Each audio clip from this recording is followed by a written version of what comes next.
Fala, meus bacanos, já imaginou como é que seria uma aula de química com sociologia? Pois é, eu imaginei essa viagem e o vídeo de hoje eu vou fazer um paralelo entre três conceitos importantes da sociologia de Marx: estrutura, modo de produção e classe social, com conceitos de átomos na química, galera. Então assista esse vídeo até o final. Eu sou o Leoni Domingues e este é o Antropofágico, seu canal de ciências humanas.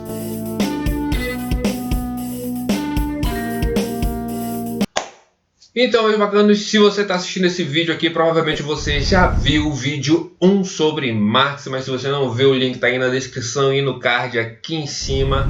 Clica aí depois para dar uma assistida e ver esse vídeo até o final. Já deixa aí o like, porque nesse vídeo vai ter sociologia e química ao mesmo tempo. Então, sem enrolação, vamos para o assunto de hoje. Na primeira parte desse vídeo eu falei para você das bases do pensamento marxista.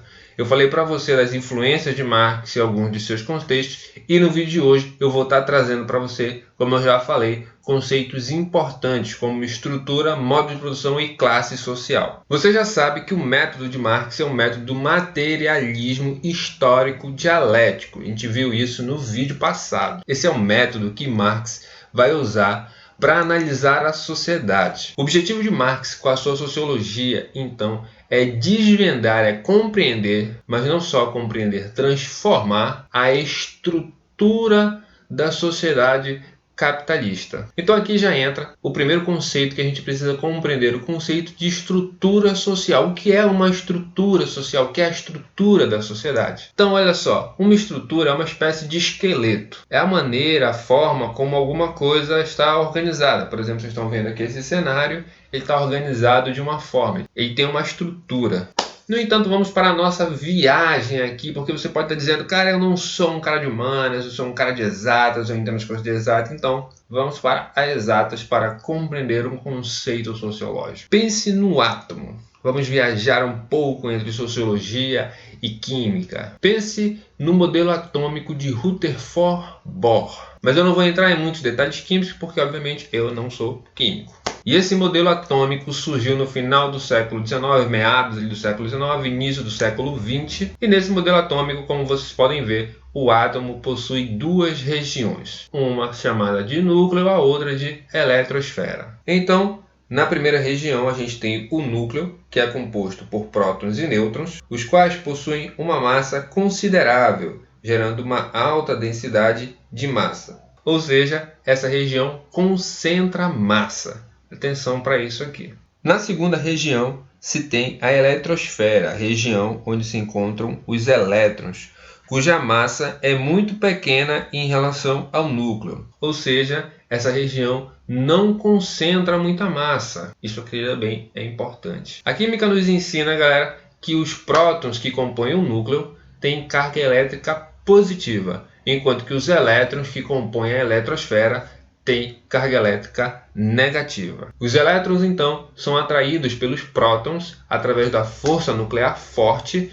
mas se repelem entre si. Esse equilíbrio de forças eletromagnéticas entre as cargas, ou seja, essa luta, essa tensão de atração e repulsão, é isso que mantém o átomo com suas características específicas e com seu determinado número de prótons, nêutrons e elétrons. Contudo, o que caracteriza o elemento químico é o número de prótons, que juntamente com uma quantidade de nêutrons geram uma força nuclear forte que mantém um conjunto de elétrons ao seu redor. Isso quer dizer que esse equilíbrio de forças, essa tensão, essa luta aí entre as cargas, juntamente com uma quantidade de prótons, é o que determina as características dos átomos e suas espécies químicas. Eu não tenho fórmula para você, eu não tenho dicas para te alegrar. É verdade.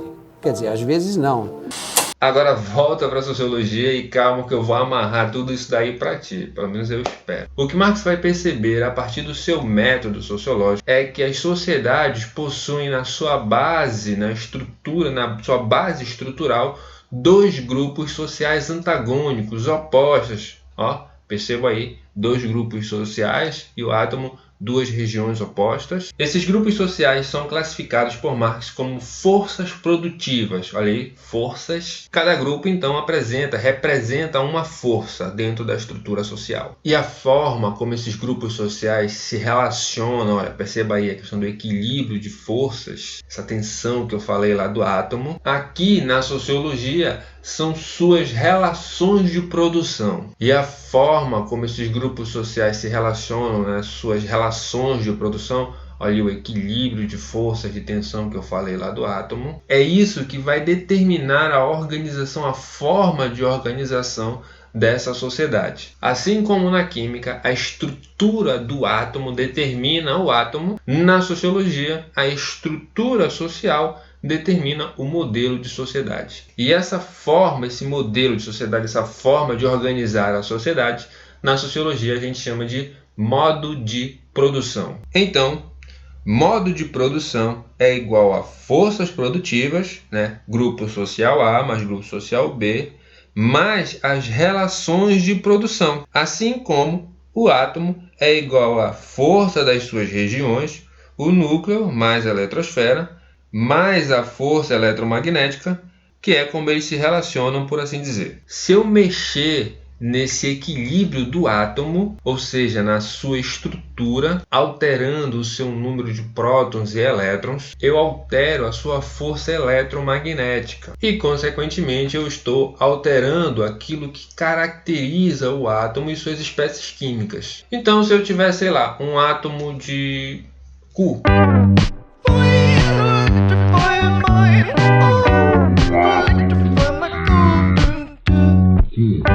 que é o cobre. Então, se eu mexer na sua estrutura, ele deixa de ser Cu e vira outra coisa aí da tabela periódica. Assim também nas sociedades, se eu altero as forças produtivas, eu altero as suas relações de produção e, portanto, eu altero o modo de produção. Que química com sociologia, até doida, eu sou foda, eu.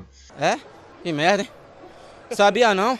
Os modos de produção são sistemas econômicos culturais complexos que determinam a forma de pensar, de se comportar, de agir em sociedade. Existiram diversos modos de produção ao longo da história, mas aqui eu vou ressaltar dois. O modo de produção feudal, conhecido como feudalismo, que vigorou principalmente na Europa da Idade Média, e o modo de produção do capital, conhecido como capitalismo, que se inicia na Idade Moderna. Então, gente, capitalismo, feudalismo, socialismo, comunismo, isso daí são modos de produção. Coloquem isso na cabeça de vocês, por favor. São modos de produção. Então, pense nisso como átomos. Então, para cada um desses átomos sociológicos, vamos chamar assim. Então, para cada um desses átomos sociológicos, eu tenho um equilíbrio específico entre os elementos que compõem a sua estrutura. Quando vocês usarem esses termos, capitalismo, socialismo, comunismo,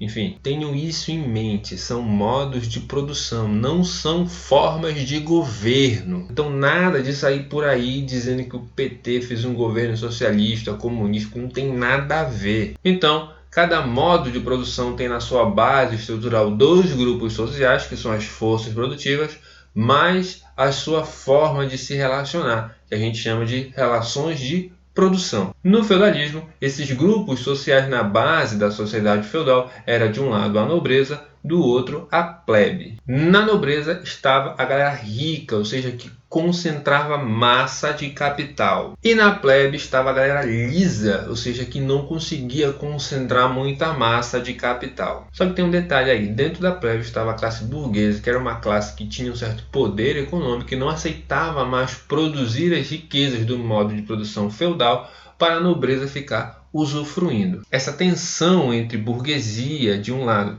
que fazia parte da plebe, e a nobreza do outro, esse equilíbrio de força, essa tensão, levou à superação do modo de produção feudal a partir da Revolução Francesa. No capitalismo existe também, de acordo com Marx, dois grandes grupos sociais. De um lado, a burguesia, do outro, o proletariado. Então, a estrutura do nosso átomo sociológico fica assim. De um lado, a burguesia, do outro, o proletário. Portanto, esses dois grupos sociais são as forças produtivas. E a forma como eles se relacionam é a relação de produção. Assim como no feudalismo, a tensão entre os grupos sociais levou à superação do feudalismo, transformando-o em modo de produção capitalista. Segundo Marx, a tensão, essa disputa, essa luta entre esse equilíbrio de forças dentro da estrutura do capitalismo, ou seja, entre burguesia e proletariado, levaria à superação do modo de produção capitalista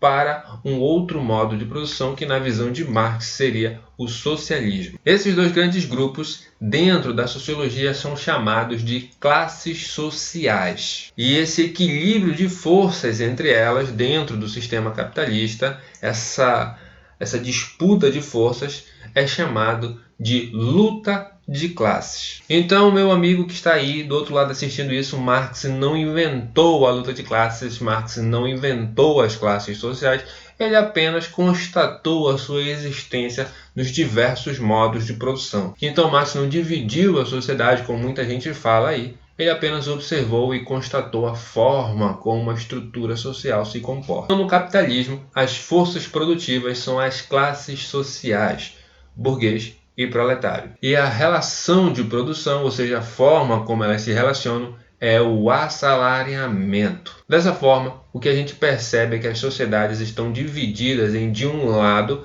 aqueles que detêm os meios de produção, ou seja, acumulam muita massa de capital. No feudalismo, os senhores feudais, que acumulavam os direitos, as posses e tudo mais.